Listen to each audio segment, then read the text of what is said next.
Presiden Amerika Serikat Donald Trump meminta Israel segera menghentikan pengeboman Gaza setelah Hamas setuju untuk membebaskan sandera dan beberapa persyaratan lain dalam rencana Amerika Serikat untuk mengakhiri perang. Dalam unggahan di media sosialnya Truth Social, Trump mengatakan ia yakin Hamas telah menunjukkan keseriusan mereka siap untuk perdamaian abadi dan menyerahkan tanggung jawab tersebut kepada pemerintahan Netanyahu. Namun menurut warga, tank-tank Israel ini masih tetap membombardir Jalan Talateni, jalan utama di jantung kota Gaza, setelah Trump menyampaikan pesan kepada Israel untuk menghentikannya. Keluarga dari sandera yang ditahan Hamas di Gaza juga mendesak Netanyahu untuk segera memerintahkan negosiasi memulangkan semua sandera. Sementara kantor Perdana Menteri Israel Benyamin Netanyahu pada Sabtu 4 Oktober kemarin kemudian mengatakan Israel sedang mempersiapkan implementasi segera terkait tahap pertama rencana Trump untuk pembebasan sandera Israel di Gaza menyusul tanggapan Hamas. Mereka mengatakan Israel akan terus bekerja sama sepenuhnya dengan presiden dan juga timnya untuk mengakhiri perang sesuai dengan prinsip-prinsip yang ditetapkan oleh Israel yang sejalan dengan visi Presiden Donald Trump. Terpisah, Al Jazeera pada Sabtu 4 Oktober memberitakan pemerintah Israel telah memerintahkan militer untuk menghentikan operasi penaklukan Gaza. Nah, hal tersebut berdasarkan Radio Angkatan Darat, sebuah jaringan radio yang didanai negara yang dioperasikan tentara Israel. Koresponden militer Radio Angkatan Darat Doron Kadosh mengatakan eselon politik Israel telah menginstruksikan militer untuk mengurangi aktivitas seminimal mungkin dan hanya melakukan tindakan defensif di Gaza.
Hamas dilaporkan akhirnya merespon resmi rencana Presiden Amerika Serikat Donald Trump terkait Gaza.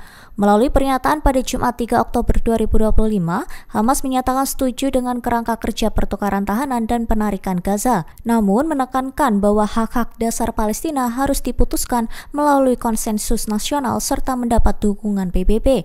Gerakan perlawanan itu menegaskan siap membebaskan seluruh tawanan Israel, baik yang hidup maupun meninggal, sesuai formula yang diusulkan Trump setelah kondisi di lapangan memungkinkan. Hamas juga menyatakan kesediaannya untuk masuk ke dalam perundingan melalui mediator internasional. Selain itu, Hamas menerima opsi penyerahan administrasi Gaza kepada otoritas teknokratis Palestina yang independen dengan dukungan Arab dan Islam. Namun, mereka menolak jika masa depan Gaza ditentukan sepihak tanpa konsensus Palestina. Sementara itu, Trump melontarkan ultimatum keras. Ia memberi batas waktu hingga Minggu pukul 6 pagi waktu Washington bagi Hamas untuk menerima proposalnya. Hamas memperingatkan bila ditolak, konsekuensinya akan sangat tragis. Bahkan, Gedung Putih menyebut tawaran ini sebagai kesempatan terakhir bagi Hamas untuk menghindari kehancuran. Pasukan perlawanan Palestina meluncurkan sejumlah roket menyasar wilayah Israel. Tak hanya itu, mereka juga melakukan penyerangan terhadap pos militer rezim Zionis. Dikutip dari The Times of Israel, sebanyak 5 roket ditembakkan dari jalur Gaza pada Rabu 1 Oktober 2025 malam. Roket-roket itu diarahkan menuju kota pesisir Asdod selama Yom Kippur. Pasukan pertahanan Israel langsung memberikan respon atas langkah yang dilakukan Hamas. Mereka mengklaim 4 roket yang diluncurkan ke Asdod dicegat oleh pertahanan udara, sementara 1 roket sisanya mendarat di area terbuka. Tak ada korban cedera maupun kerusakan yang ditimbulkan akibat akibat jatuhnya roket. Insiden terjadi saat Angkatan Laut Israel bersiap untuk mencegat armada besar yang berupaya menerobos blokade maritim Israel di jalur Gaza. Sehari setelahnya, tepatnya pada Kamis 2 Oktober, Hamas juga melakukan serangan terhadap pos militer di Gaza Tengah. Seorang perwira terluka parah dan 2 tentara terluka ringan dalam serangan tersebut. Presiden Amerika Serikat Donald Trump menyambut positif tanggapan Hamas terhadap rencana gencatan senjata di Gaza, Palestina. Perdana Menteri Israel Benjamin Netanyahu dikabarkan terkejut dengan respon Trump terhadap Hamas. Media Israel melaporkan jika Netanyahu merasa syok setelah Trump mengatakan Hamas memberi respon ke arah positif, terlebih saat Trump mendesak Israel menghentikan pemboman di Gaza. Netanyahu berupaya mengordinasikan tanggapan bersama antara Israel dan Amerika Serikat agar pernyataan Hamas tidak langsung dianggap sebagai perkembangan positif. Perdana Menteri Israel disebut masih akan membahas rencana perdamaian itu bersama kabinet dan koalisinya sebelum dibawa ke pemungutan suara di parlemen. Pemimpin oposisi Israel menyebut Netanyahu memiliki jaring pengaman politik. Artinya, partai-partai oposisi siap membentuk pemerintahan persatuan untuk memastikan kesepakatan tersebut bisa disetujui jika anggota koalisi sayap kanan menolak. Sementara permintaan Trump ke Israel untuk menghentikan pemboman di Gaza didukung keluarga para tawanan Israel. Masalahnya, mereka khawatir serangan yang terus berlanjut justru akan melukai atau membunuh para tawanan yang masih ditahan Hamas. Gelombang demonstrasi pun diperkirakan akan pecah dalam waktu kurang dari 24 jam. Mereka akan menuntut pemerintah segera menyetujui kesepakatan gencatan senjata tersebut.